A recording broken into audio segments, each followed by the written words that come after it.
Nabi Muhammad itu wajahnya itu kalau dilihat menegak. Kalau dilihat orang yang sakit, lihat wajahnya Nabi Muhammad sembuh.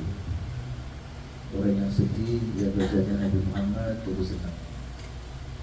Orang frustasi, lihat wajahnya Nabi Muhammad jadi optimis, punya harapan. Kalau wajahnya kita semakin banyak dilihat, semakin pesimis kan orang ini. Memang punya masalah.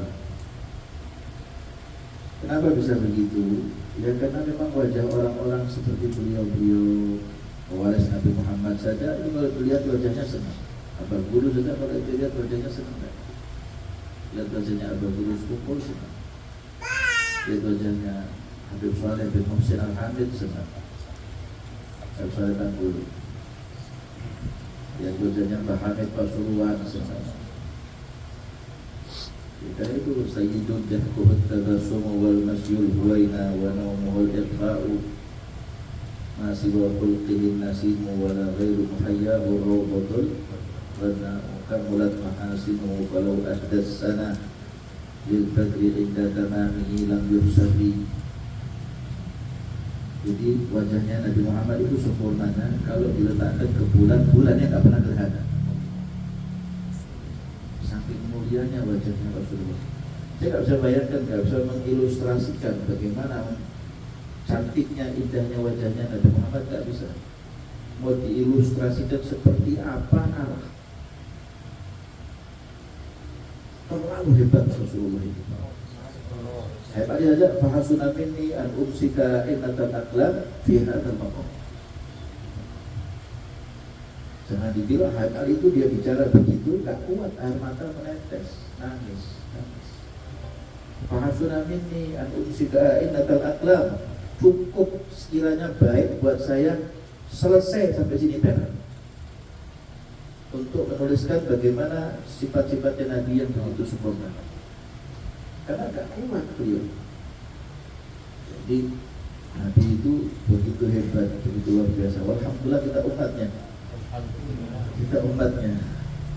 Bahwa kita masih ada habaib cucu-cucunya Rasulullah. Beruntung itu. Masih ada Habib Anis, ya enggak? Dulu kita masih jumpa sama beliau. Masih ada Habib Taufik, ya enggak? Masih ada Habib Marbil Hafid, ada Habib Zaid bin Ibrahim bin Sumaid. Dulu zaman saya masih dari dulu ketemu sama Habib Hasan Syatri, Habib Salim Syatri. Ini orang-orang Masya Allah ini. Syekh Fadl bin Abdurrahman Bafadal, Syekh Muhammad bin Ali Al-Khatib, Al-Habib Abu Bakar bin Muhammad bin Fajih, Alamah bin Fajih sekarang. Karena itu ikhwannya yang dimuliakan Allah Subhanahu wa ta'ala, dulu katanya diceritakan ada sahabat Nabi itu frustasi. Frustasi itu apa ya, semacam kayak broken heart, dia gak mau ketemu sama orang, gak mau bercengkrama dengan orang, dia gak mau. Hingga satu kali waktu sahabat Rasulullah SAW ini dia kunci pintu kamarnya, istrinya ketuk-ketuk pintu, suamiku mas buka pintunya, mau sampai kapan itu tahadus dalam kamar, sampai kapan? Sudah waktunya cukup ini. Sudah seminggu, hampir seminggu. Ada sang suami kemudian keluar, nangis. Juga katanya istrinya, apa yang kau tangiskan ini apa? Saya tak manfaat hidup saya. Hidup saya ini berantakan. Saya kepingin cepat mati. Kata istrinya, nggak boleh minta mati. Yang boleh itu minta sama Allah, ya Allah, saya minta hidup yang panjang kalau memang hidup saya ini manfaat. Wa tawaffani in kanatil wafatu khairan minni, khairan li. Dan matikan aku kalau memang sekiranya wafat itu baik buat aku. Itu yang boleh begitu. Yang boleh minta cepat mati. Ya anak muda-muda sekarang kalau sudah ditinggal sama pacarnya minta mati. Ujiannya jeblok minta mati. Ya Allah, ya. Ibunya marah-marah, ya Allah, ya Allah, matikan saya segera husnul khatimah. Durhaka sama orang tua kok husnul khatimah. Tinggal sahabat ini kemudian dia lari. Ditanya sama istri, kau hendak kemana? Ke tempat Nabi, saya minta mati. Saya minta doakan Nabi cepat mati. Karena doanya Nabi itu pasti makbul. Dakwatun Nabi makbulan. Doanya Nabi itu pasti dikabulkan oleh Allah. Lari itu sahabat. Sifat kuping jalan. Sampai di depan Nabi SAW, sahabat pun kemudian melerai, cegat sama sahabat. Kau ingin apa? Saya ingin cepat mati. Saya minta Nabi yang doakan saya mati. Kalau Nabi yang mendoakan 6 menit ini juga, detik ini juga saya akan mati menghadap kepada Allah. Karena doa Nabi pasti diijabah. Hadap berdiri kepada Nabi, kepada sahabat. Nabi lagi sholat, sujud sholat. Itu musuh sholat. Semakin hari sahabat ini lihat Nabi Muhammad itu sujud dari belakang, nangis dia. Seakan-akan dia ingin meninggalkan Nabi, tapi gak tega. Tapi dia ingin harapannya itu tercapai, cepat mati. Selesai Nabi daripada sholatnya, Nabi pun kemudian menghadap kepada sahabatnya, mengatakan, "Ala bersama, ya akhi, ada apa?" Dipeluk sama Nabi. Kenapa? Ya Nabi Allah, doakan saya panjang umur, sehat walafiat. Berubah 180 derajat. Yang tadinya pesimis jadi apa? Optimis. Itulah wajah seorang Nabi. Makanya Habib Ali Haji bikin maulid Sebeturo, Abdurrahman Ad-Daibai bikin maulid Daiba, Syekh Muhammad Azab bikin maulid Azab, Imam Muhammad Al-Busiri bikin qasidah Burdah, Imam Bur'i bikin qasidah Bur'i, Habib Muhammad bin Ahmad Syatri dia bikin apa? Dawaul Ma'lul. Dawaul Ma'lul itu maulid tanpa titik. Jadi bismillah itu kan ada baknya, ada titiknya, diganti sama dia. Jadi pilih bismillah. Jadi dia pilih huruf-huruf yang tidak pakai titik. Kalau ada titiknya masih sakit. Sehingga dia pilih ada huruf-huruf yang tidak ada sakitnya. Kenapa? Karena untuk menghormat Nabi Muhammad. Namanya Al-Habib Muhammad bin Ahmad Asy-Syatiri. Saya masih menang. Sudah wafat Allah. Nabi Muhammad bin Ahmad Asy-Syatiri. Itu ada orang-orang dulu begitu. Habib Idrus bin Umar Al-Habsyi, gurunya Habib Ali Habsyi. Itu hebat kalau dia buka kitab begitu, dia buka kitab ada muskilah dalam kitab ini. Kitab saya tidak paham. Datang ke guru. Assalamualaikum ya Syekhana. Ada apa ya? Alhamdulillah. Kita kelas dulu. Kita jawab. Begitulah keadaan orang-orang dulu seperti itu. Apakah itu karamah itu? Ya, minal karamah. Tapi bukan karamah saja, istiqamah. Istiqamahnya orang-orang dulu ini yang hebat. Itulah yang dikatakan orang al-istiqamah khairun min alfi karamah. Ikhwannya dimulakan Allah Subhanahu wa taala, penting buat kita. Akhlaknya Nabi itu mungkin harus diteladani di rumah tangga kita ini. Banyak rumah tangga saat ini sudah tidak lagi meneladani akhlaknya Nabi Muhammad. Saya pribadi kalau baca sirahnya Nabi Muhammad itu, ya Allah, rasanya kepingin ikut sama Nabi Muhammad. Menghargai istrinya, menghargai anak-anaknya, sahabatnya. Nabi itu tidak pernah ada tempat buat istirahat, tidak pernah. Nahnu ma'asyiral anbiya tanamu aynah wa la yanamu qalbuh. Kami dari segolongan para nabi ini matanya terpejam tapi hatinya tidak. Jadi nabi itu kalau tidur begini tidak tidur. Ingat Allah, Allah, Allah, Allah, Allah, Allah. Hatinya nyambung sama Allah terus. Jadi itulah hebatnya Rasulullah, kuatnya luar biasa Rasulullah. Nah, itu ikhwani, akhlak Nabi itu luar biasa. Satu kali waktu Nabi itu ngajarkan kepada sahabat-sahabatnya, diantaranya Bilal, diperintahkan oleh Nabi untuk azan. Setelah dia dapat pelajaran azan, dia azan di Masjid Nabawi. Allahu Akbar, Allahu Akbar, azan Bilal. Tiba-tiba ada orang-orang musyrik yang ada di Madinah itu, sebagian kelompok orang musyrik lagi mengembala kambing, menirukan azannya Bilal. Nirukan azannya Bilal. Allahu Akbar, Allahu Akbar. Orang-orang musyrik, Allahu Akbar, Allahu Akbar, Allahu Akbar, Allahu Akbar.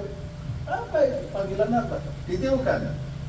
Karena bencinya sahabat ini cintanya sama Nabi luar biasa. Karena bencinya sahabat dilaporkan ke Nabi. Ya Rasulullah, di sana ada orang-orang musyrik menirukan suaranya Bilal. Kata Nabi Muhammad, coba panggilkan mereka. Dipanggil orang-orang musyrik. Disuruh menghadap kepada Sayyidina Muhammad. Kata Nabi Muhammad, ini mana tadi yang adzan? Kata Nabi Muhammad, jangan begitu caranya. Coba kamu adzan. Allahu Akbar, Allahu Akbar, bukan. Ini suaranya jelek. Kamu Allahu Akbar, Allahu Akbar, bukan. Ini kamu Allahu Akbar, Allahu Akbar. Ini ya Rasulullah, ini suaranya orang seperti ini. Kata Nabi Muhammad, continue ini. Kalau dia senang. Masbuk, siapa namamu? Anak muda. Ana Abu Mahdhurah. Ana ya Muhammad Abu Mahdhurah. Anta Abu Mahdhurah. Oh, katanya. Anta alladhi adzanta mithla adhan Bilal. Anta alladhi adzanta mithla adhan Bilal bi sautikal jamil. Ya Nabi. Anta alladhi adzanta mithla adhan Bilal bi sautikal jamil. Tadi kau ya rupanya yang adzan, menirukan suara adzan Bilal dengan suaramu yang bagus. Dikira Abu Mahdhurah mau dikamplong nih orang, mau dipukul. Ternyata anta alladhi adzanta bi sautikal jamil. Apakah tadi kau yang adzan dengan suaramu yang bagus tadi itu? Subhanallah. Kena ke hatinya Abu Mahdhurah. Qala na'am ya Muhammad. Ana alladhi adzantu mithal adzan Bilal. Sautukal jamil. Suaramu bagus. Jadi muadzinnya Nabi ini Abu Mahdhurah. Kan ada muadzinnya Nabi itu ada 4. Di antara salah satunya adalah Abdullah ibn Ummi Maktum, Sayyidina Bilal ibn Rabah, Abu Mahdhurah. Ada satu lagi muadzinnya Rasulullah. Di Mekah tadi ini Abu Mahdhurah ini. Lalu kemudian dipegang kepalanya sama Nabi. Kepalanya dipegang sama Nabi. Begitu dipegang kepala sama Nabi, asyhadu an la ilaha illallah wa anna Muhammad Rasulullah. Dipegang dadanya sama Nabi. Asyhadu an la ilaha illallah. Dipeluk Nabi Muhammad. Nangis di pundaknya Nabi Muhammad. Dia bilang, ya Rasulullah, demi Allah, ketika aku tidak pernah mengenal engkau adalah orang yang paling aku benci. Tapi setelah kau letakkan tanganmu yang suci di dadaku ini ya Rasulullah, tidak ada orang yang paling aku cintai kecuali wajahmu ya Muhammad. Akhlak Rasulullah. Ya gitu. Sampai ini Abu Mahdhurah rambutnya panjang. Wafat Nabi Muhammad sampai rambutnya dia panjang. Kata teman-temannya, istri mengatakan, ketok rambutnya, potong rambutnya. Gak, tak mau. Kenapa? Rambutku ini habis dipegang sama Nabi Muhammad. Anak mau potong, anak punya rambut, habis dipegang Rasulullah. Itu Abu Mahdhurah baru masuk Islam sudah kenal berkah. Ya, ini orang-orang di luar kita ini tidak kenal berkah, sudah masuk Islam dari kecil, tidak kenal berkah dibilang bid'ah. Nah, ya akhirnya itulah keadaan di mana mereka para sahabat Rasulullah. Jadi kita harus banyak mengenalkan Nabi, sirahnya Nabi kepada anak-anak kita di rumah tangga kita. Anak-anak kecil di pegang maghrib Isya dudukkan, kenalkan, ceritakan Nabi Muhammad, akhlaknya Nabi Muhammad, sahabat-sahabat Nabi Muhammad, ulama-ulamanya Nabi Muhammad sallallahu alaihi wa ala alihi wa sahbihi wasallam. Wani yang dimuliakan Allah Ta'ala, jangan jauh-jauh. Saya punya guru, Sayyidi Al-Habib Umar, saya punya guru, Sayyidi Al-Habib Umar ini. Satu kali waktu dia ceramah di Darul Mustafa. Waktu dia ceramah di Darul Mustafa, yang hadir 5.000 orang. Ceramah di Darul Mustafa di musala itu. Tiba-tiba ada Wahabi berdiri di belakang mengatakan, kalian jangan percaya sama mulutnya orang pembohong ini. Orang-orang pada semua. Mana ada? Berapa orang ini? Kata Hebat, jangan ada yang berdiri. Katakanlah bima badala.